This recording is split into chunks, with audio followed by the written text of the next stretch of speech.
এই উম্মত তো এক নেকি দিয়া জান্নাতে যাবে। কয় নেকি দিয়া? একটা নেকি দিয়া জান্নাতে যাবে এই উম্মত।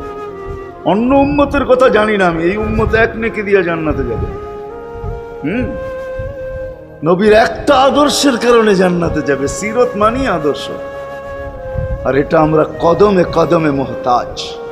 কেননা এই ছোট জীবনটা যদি গ্রহণযোগ্যতা পর্যন্ত পৌঁছাইতে হয় আল্লাহর কাছে, চাই নারী হই, চাই যুবক হই, চাই বৃদ্ধ হই, যেই মানুষই হই না কেন, যেখানেরই হই না কেন, যেই বাসারই হই না কেন, যেই বর্ণেরই হই না কেন, যেই পেশারই হই না কেন, যেই সোসাইটিরই হই না কেন, এই জীবনটাকে যদি গ্রহণযোগ্যতা পর্যন্ত পৌঁছাইতে হয় কার কাছে? দুনিয়াওয়ালাদের কাছে না, মালিকের কাছে, যিনি এক ফোঁটা পানির থেকে অস্তিত্ব দিছেন, যার কাছে আবার আমাদেরকে ফিরা যেতে হবে। পালানের কোনো সুযোগ নাই। এই জন্যই কোরআন আমাদেরকে বোঝায় আইনাল মাফার। আল্লাহ বলতেছে কোথায় ভাগবে তুমি, বলো কোথায় ভাগবে? কবির কথাই সত্য, যদিও নাকি পালাও তুমি আকাশেতে লাগিয়ে সিঁড়ি, সিঁড়ি লাগাও যদি আকাশে চলে যাও, তো আল্লাহ বলে তোমার বাগার কোনো সুযোগ নাই। কেননা ইল্লা বি সুলতান, ওইখানেও আমার রাজত্ব, এইখানেও আমার রাজত্ব,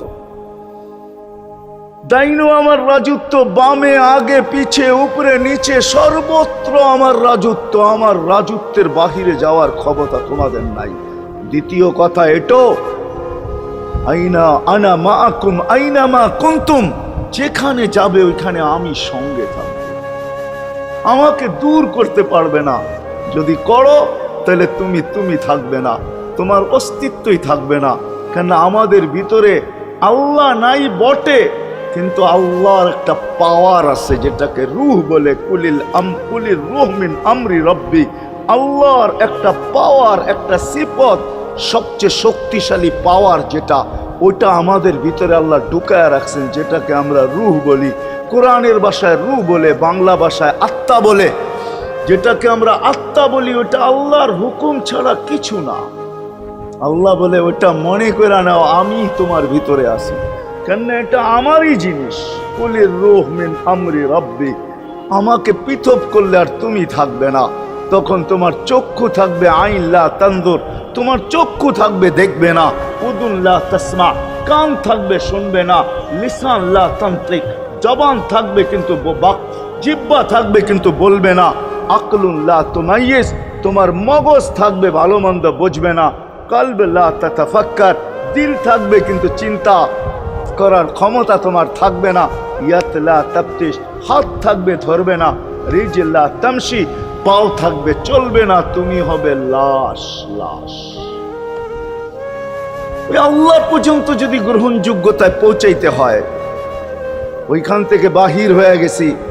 ভালো তো বাসি, কিন্তু আগেরটুকু জানি না।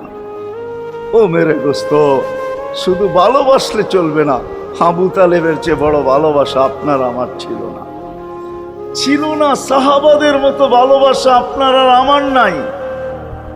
আছে নাকি? হ্যাঁ, আবু তালেবের মতো ভালোবাসা ছিল। চলেন শর্ট করি। আবু তালেবকে নিজের হাতে আল্লাহ রসুল কবরে রাখছেন।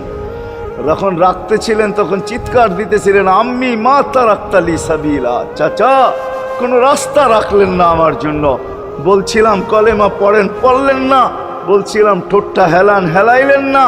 বলছিলাম চুপ থাকেন, তাও থাকলেন না। সর্বশেষ একটা চিৎকার দিলেন, আলা মিল্লাতি আব্দুল মুত্তালিব, আব্দুল মুত্তালিবের ধর্মের উপরে চলে যেতেছি। এই কথা বলে দুনিয়ার থেকে বিদায় নিলেন। চুপও যদি থাকতেন তো আমার জন্য কোনো সুযোগ হইতো। চাচা, ও চাচা, আমার জন্য কোনো রাস্তা রাখলেন না। ভালোবাসা কাজে দিবে না। এই জন্য চলেন, জীবনটাকে গ্রহণযোগ্যতা পর্যন্ত পৌঁছাইতে হইলে কদমে কদমে মুহাম্মদুর রাসূলুল্লাহর আদর্শ লাগবে। যেটাকে আরবি ভাষায় সিরাত বলে, যেটাকে কেরিয়ার বলে। আল্লাহর রসুলের কেরিয়ার লাগবে, আল্লাহর রসুলের আদর্শ লাগবে, আল্লাহর রসুলের সিরত লাগবে, আল্লাহর রসুলের চরিত্র লাগবে। এই জন্যই আল্লাহ কোরআনে বলছেন, লাকাদ কানা লাকুম ফি রাসূলিল্লাহি উসওয়াতুন হাসানা, তোমরা লিমান কানা ইয়ারজুল্লাহ, তোমরা যদি আমাকে পাইতে চাও তাহলে আমার আদর্শ সহজ করছেন, কঠিন করেন নাই। আল্লাহ কঠিন করতে পারতেন, আল্লাহ সহজ করছেন। কেননা আসলে উদ্দেশ্য ছিল আল্লাহকেই মানা, আল্লাহকে মানা উদ্দেশ্য ছিল। কিন্তু আল্লাহকে চোখে দেখা যায় না, মানবে তো মানবে কি করে? আল্লাহর কথা শোনা যায় না, তো আল্লাহকে মানবে তো মানবে কি করে? আল্লাহকে তো দেখা যায় না, আল্লাহকে তো আল্লাহর কথা শোনা যায় না, আল্লাহকে ধ্যান ধারণায় আনা যায় না, কোনো ধ্যান ধারণার ভিতরে আনা যায় না যে আল্লাহর আকৃতি এরকম। আল্লাহকে ধ্যান ধারণায় আনা যায় না, বর্ণনা দিয়ে শেষ করা যায় না। আল্লাহর বর্ণনা দিয়ে কেউ শেষ করতে পারবে না। কোরআন বড় কিছু আমাদেরকে বুঝাইছেন, অনেক বুঝাইছেন যে আল্লাহর বর্ণনা দিয়ে শেষ করা যাবে না। আল্লাহ শুধু আল্লাহ না, 99 নাম দেখলেই বোঝা যায় যে আল্লাহকে। আল্লাহ শুধু আল্লাহ না, আল্লাহ 99টা পদের অধিকারী। বিদায় আল্লাহ ধরা ছোঁয়ার বাহিরে আল্লাহ মানুষ প্রশ্ন করতে পারে, আপনাকে মানবো তো মানবো কি কইরা, পাবো তো পাবো কি কইরা? তো আল্লাহ আসান করছেন যে আমার নবীর আদর্শের ভিতরে আমি লুকায়িত আছি। ফুলের ভিতরে যেরকম ঘেরান লুকায়িত থাকে, আমার নবীর আদর্শের ভিতরে আমি লুকায়িত। নবীর আদর্শ মানতে থাকবে, আমাকে পাইতে থাকবে। এই জন্যই রাসূলুল্লাহর আদর্শ দরকার, সিরাত দরকার, কেরিয়ার দরকার। আর কেন আপনি আদর্শ মানবেন না? জীবনটাই তো আপনার জন্য আমার জন্য ছিল, ঠিক না? চোখের পানি ছিল তো আপনার জন্য, চিৎকার ছিল তো আপনার জন্য, রাত ছিল তো আপনার আমার জন্য, দিন ছিল তো আপনার আমার জন্য। দুনিয়ার কোনো মুহূর্ত নাই যেখানে যে আপনাকে আমাকে ভুলে গেছেন, এমন কোনো মুহূর্ত নাই। আরশে যাইও আপনাকে আমাকে ভুলেন নাই। যখন আরশে গেছে আমার বিবেক বলে ওইখানে হারায়া যাওয়া দরকার ছিল। মুসা আলাইহিস সালামকে আল্লাহ আরশ থেকে নিজেকে দেখানোর জন্য তাজাল্লি দিছেন। শুধু তাজাল্লি, আকৃতি না, তাজাল্লি দিছেন। 40 দিন বেহুশ ছিলেন, 40 দিন, 40 দিন। অথচ বন্ধু দুইজনে পাশাপাশি বসা, কাবা কাউসাইনি আও আদনা ফাদানা ফাতাদাল্লা ফাআওহা ইলা আবদিহি মা আওহা, পাশাপাশি বসা আছেন। তীর ধনুক থাকলে আপনাদেরকে আমি দেখাইতে পারতাম কতটুকু কাছে হয়েছিল। এরকম কাছে হারায় যাওয়া দরকার ছিল। আল্লাহ যখন জিজ্ঞাসা করছেন কি চাইতে আসছেন, আসআলুকা উম্মতি, এইখানে উম্মত চাবো না তো আর চাবো কি? এই সুযোগ পাবো আর পাবো কখন? এই টেবিলে উম্মত না উঠলে উঠবে কোথায়? এরকম কাছে হব তো হব কখন? এত কাছে পাবো তো পাবো কখন? এত কাছে হব তো হব কখন? এরকম পরিবেশ হবে তো হবে কখন?